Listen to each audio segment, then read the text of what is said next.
Hi, everybody. Eve Harrow on Rejuvenation for the Land of Israel Network. It is Sunday, March 11th, the 24th day of Adar. I am in New Jersey. It has been a really crazy week. I know you've heard from Yishai about AIPAC.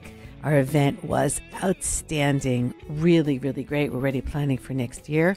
I had some interesting experiences at AIPAC, the tourism panel that I went to listen to, 36 places to go to in Israel, and not one of them in Judea Samaria. So, of course, I made my opinion felt about that. A media panel where they just bashed the right with nobody there from the right to defend themselves. So it was definitely an interesting experience. And, of course, the discussion over whether we should keep trying to get into AIPAC, to be part of the discussion, to be around the table as to what's happening when it comes to Israel and the America-Israel relationship, or just say, that's it. The head of AIPAC stands up and talks for a two-state solution, and there's just no place for us here. So a lot of those discussions among those of us, but I think we were glad that we went. I know that I certainly was glad that I went.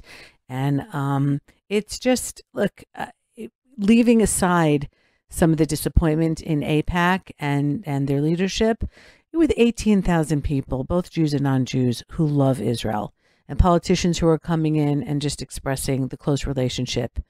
It's hard to not be wowed by that. It really is. Sometimes we feel pretty lonely in the pro-Israel camp. And so it just on that level, it was a great experience. Then I spoke at a synagogue in Baltimore, got stuck in the snow. So I was in Baltimore for an extra day than I thought it would be. I'm okay with living without snow. I really am. Came up to New Jersey, and I just came back from an outstanding weekend, Shabbat, in the Young Israel of East Brunswick. I spoke 5 times today. Yes, 5 times. At lunch, at Kiddush, Saturday night, whatever. But wonderful, wonderful, wonderful community. Very warm welcome, very receptive, lots of great questions. And it was wild. It's just wild to be a scholar in residence at synagogues and speak about Israel and speak about what's going on there and our connection and the things that they can do. And the 6-Day War and 70 years now. What does 70 years mean? Well, 70 is not just a number. 70 is a big number. 70 is the number of us that go down to Egypt as a family. We come out later on, a couple hundred years later, and some slavery in between, as a nation. 70 years, the life of King David. 70 years, the number of years between the first temple being destroyed and allowing the second temple to be destroyed under Cyrus the Persian. And of course, 70 years from the creation of the modern-day state of Israel, the world recognition of the modern-day state of Israel, and the American government understanding that Jerusalem's our capital and the embassy should be moved. So it's not just a number. It's got a lot of meaning. And but it means we also have a lot of work to do. But it's good. It's all good. And even when it's not good, we need to make it good and keep on doing what we're doing. So I'm going tomorrow to another synagogue in Queens, and then I'm heading down to Florida for a couple of days before I finally go home. But this is great. It's good to talk to people. It's good to bring the understanding of the Middle East to the West, because it's very, very different.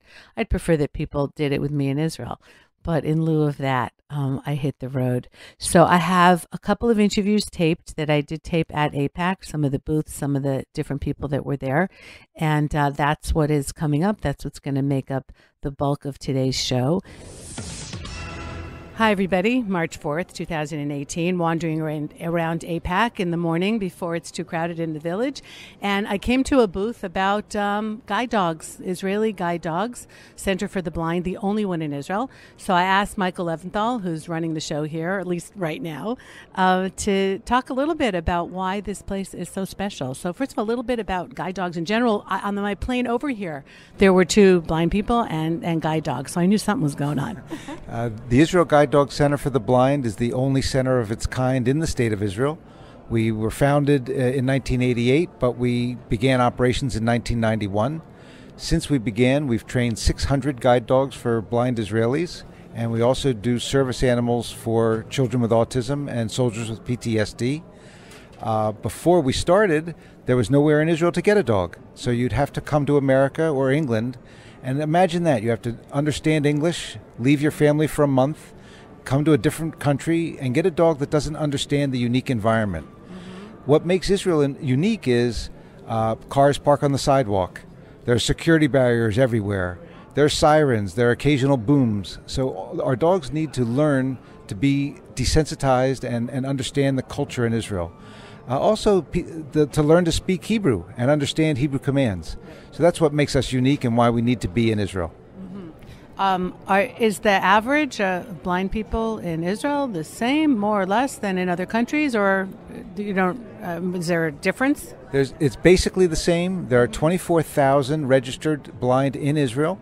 The Center for the Blind in Israel believes the number is closer to 40,000, but that many people just don't go through the red tape of registering with the government. So the need is tremendous. It's not much different than the rest of the industrialized world, but there are, of course, more incidences of blindness in military action and terrorist action. So slightly higher because of that. Our population of guide dog users, 14% are blinded from action. The rest were blinded in accidents or from genetic disease. So what kind of dogs do you use as guide dogs? We breed, raise, and train our own dogs. We use Labradors and Golden Retrievers, and our favorite dog is a cross, a Golden Lab. They are the dogs of choice. The dogs like to work. They enjoy what they do, and they have the highest rate of success, which is why that's the dog we choose to use. Most guide dog schools throughout the world, that's what they use. Here today you'll see, and on the plane with you was a shepherd. That's because Uri is a very special man. He lost his vision in the Lebanon War, and he just likes a more manly-looking dog.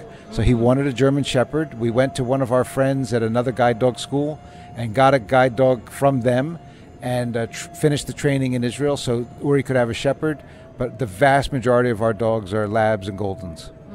Well, the dog becomes part of the whole family, right? Not just there to take care of the blind person. Absolutely. And people need to understand that a guide dog is only working when the harness is on and when the dog is taking somebody outdoors. So from their home to the bus station or to the food market or to the bank. But when they're home, the harness comes off and they're a dog. And they run and they play with the children and they are simply a dog. The other interesting thing about a guide dog is that it's never alone. You often have your pet at home and you leave your pet for 8 hours and go to work and it's lonely and it's waiting for you to come home. This dog is never alone. It's always with its partner. And so the dogs are happier. They love their work. We wouldn't train a dog that doesn't want to work. And it's a life-changing experience. Now, one of the other things I'd like to point out about guide dogs and why people need guide dogs is that if somebody was approaching you with a white cane and they're coming toward you with the cane, your natural reaction is to move out of the way and get away. And one of our clients told me when he got his cane, he said, not only am I blind, but now I'm invisible. Nobody comes and talks to me. Nobody approaches me. The same guy got a guide dog and was walking in the same area, and people come up, oh, your dog is so beautiful. May I pet him? What's his name? And we have trained our clients over the years to use that time and to connect with other human beings, because blindness is a terribly isolating condition. When you're blind, you don't see people, you don't meet people, but the dog creates, one of our clients calls her dog a social lubricant, that the dog creates a means to meet people. So when people come up and say, may I pet your dog, we've trained our clients to let go of the harness, which means I'm not working now, pet my dog. And the dog's tail is wagging, so the dog's happy, and nothing wrong with a happy dog.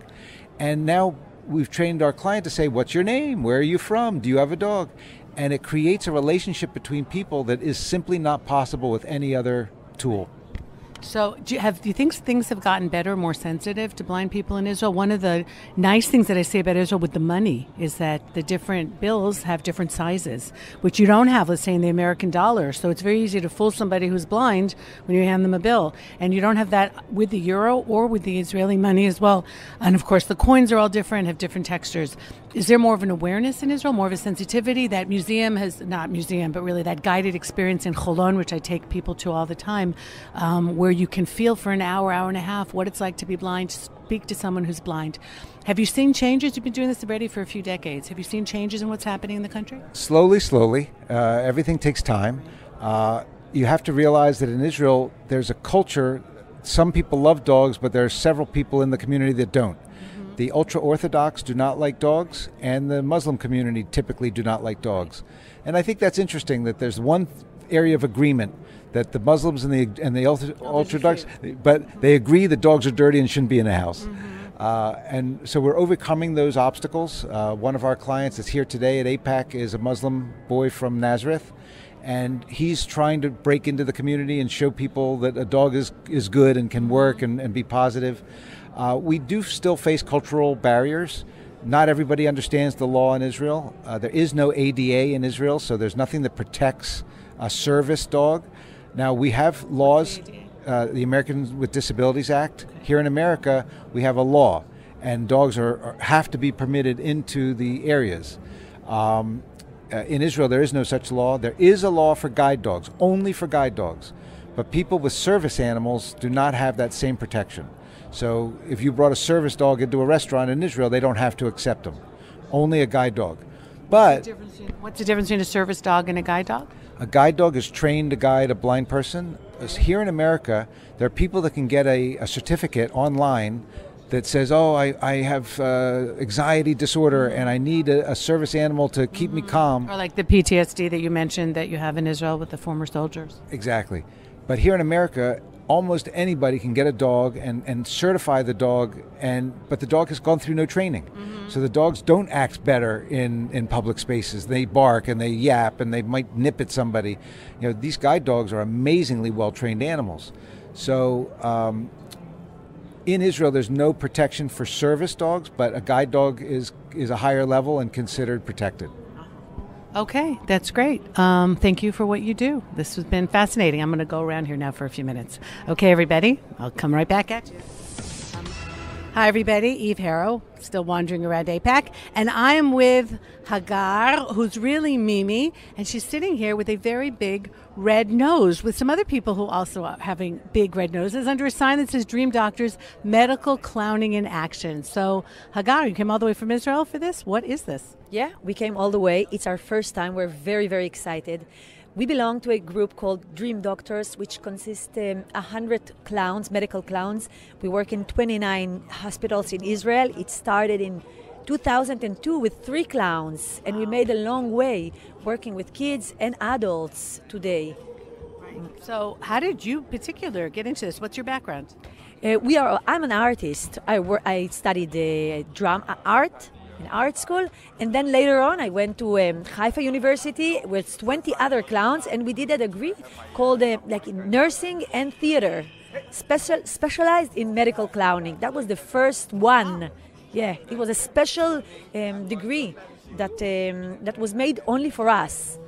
Oh, that's beautiful. So what brought you into it? Was someone sick in your family and you went to visit them and said, somebody needs to cheer these people up? Or what drew you to this? No, I just had my second son. I just gave birth to my second son, and I was thinking, and I was calling my friend, which is a director, and I said, do you know something like a course for my soul? I need something for myself. And he said, yes, there's something called medical clowning. I don't know, it only started. He gave me a number, I called, I came to an audition, and that's it. From there, it went, I went all along, and it started only with kids. We're working with kids only.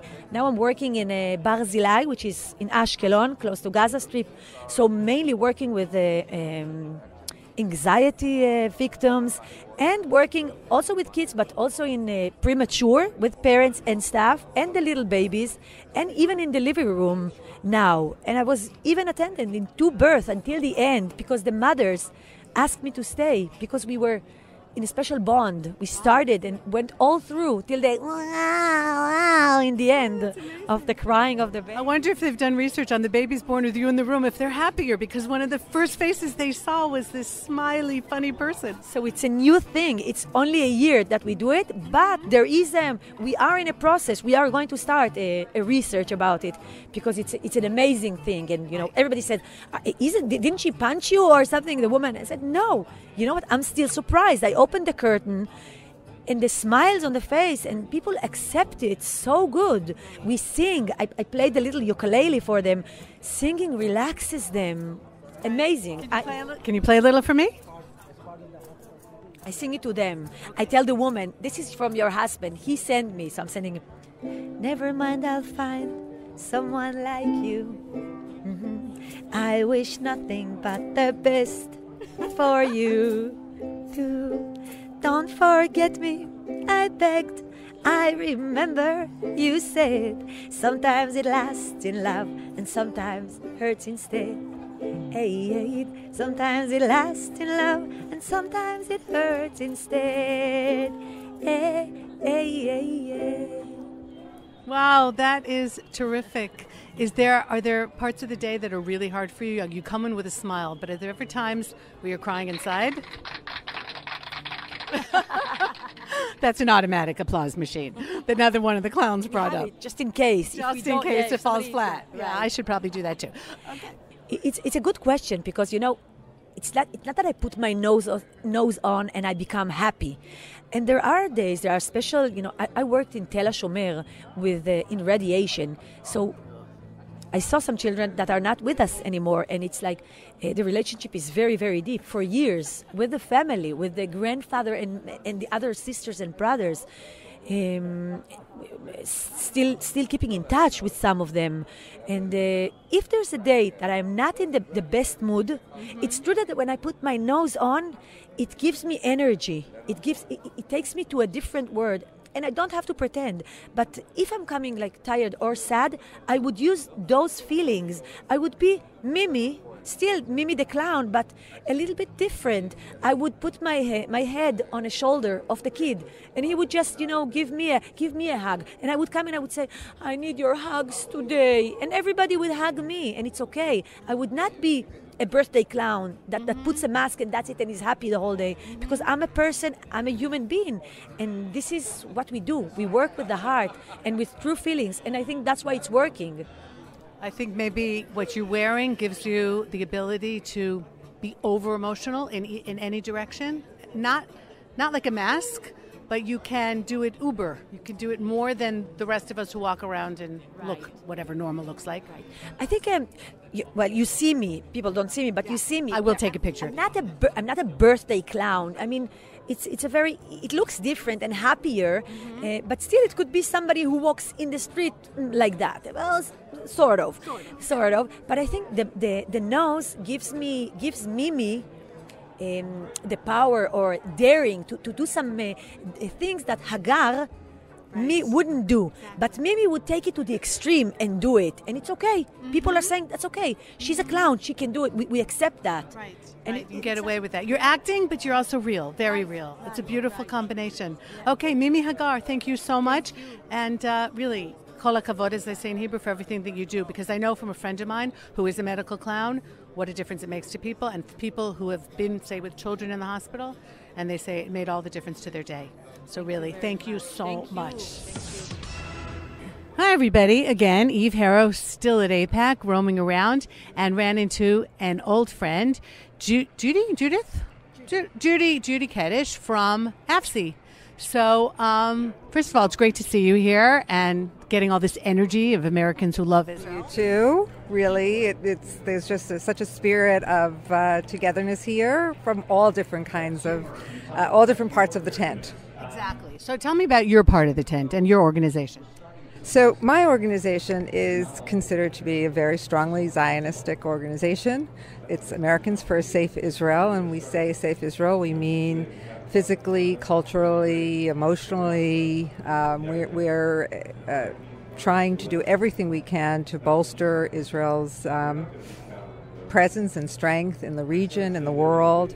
And we do that by bringing Israelis over to speak to Americans, by going to Israel and meeting with the Israelis, seeing where they are and how they are, and we also, I'm sure some of your Israeli audience knows, are out demonstrating in America when Israelis are coming to speak and when anti-Israel figures are coming to speak. We were out demonstrating against Abbas when he came to speak at the UN. No terrorist should be let into the U.S., no less, speaking at one of our institutions. But your organization is unusual in that you also bring people into Judea and Samaria.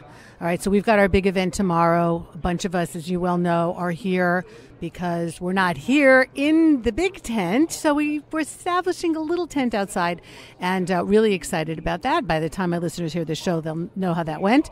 But you already for many, many years, and I'd love if you could take a few minutes and tell people about the background of your organization, have also been bringing people into Judea and Samaria, which most organizations do not do. They talk about us, they never come see us or talk to us. So where did that all begin?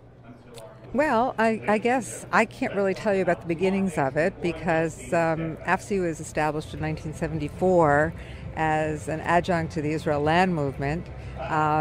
They came out immediately against the Oslo Accord. I didn't join the organization until about 5 years ago.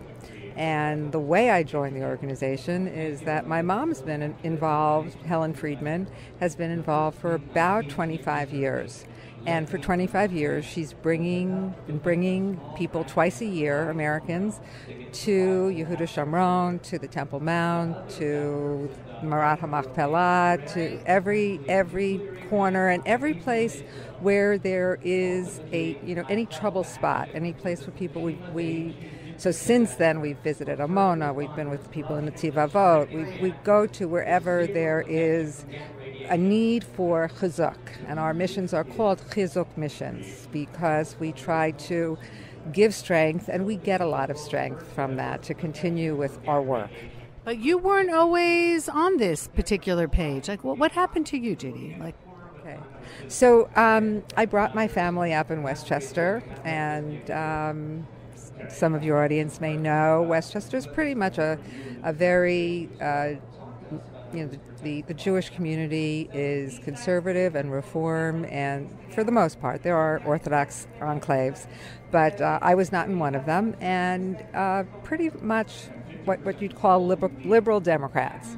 And so I felt that it was important to go see what my mom had been doing with her life for, at that point, about 20 years, and planned to go on the trip and be a fly on the wall in the back of the bus and just observe so that I would know what my mom does with her life. Because it's not just when she goes on the trips, and it's not just when she goes to work. It's 24/7 for her. So it's now become kind of 24/7 for me because I got onto the bus, and it turned out she was not feeling that well. And so I ended up being a much more active participant in the trip. And just by meeting people, just by seeing what was going on in the country, in the land, my feelings just really made a 180 from the point where I, at one point, said to her, please stop. Well, you're telling me about all these problems. When you figure out a solution, let's talk about it. To my current feeling, which is we have to be part of finding the solution, and so we are, always talking to people, trying to turn people's thoughts a little bit towards, if not, rejecting a two-state solution completely, talking to them about even waiting for the bus coming down here. I ended up on the bus because the trains were out. Talking to someone from Scarsdale and really discussing how the impossibility of a two-state solution. And so and I find that I really enjoy trying to challenge people's preconceived notions of what they would find in Judea and Samaria. And of course, we spend so much time there, and we love the people there, and we feel so close to the people there. And it's really the highlight of our trips all the time.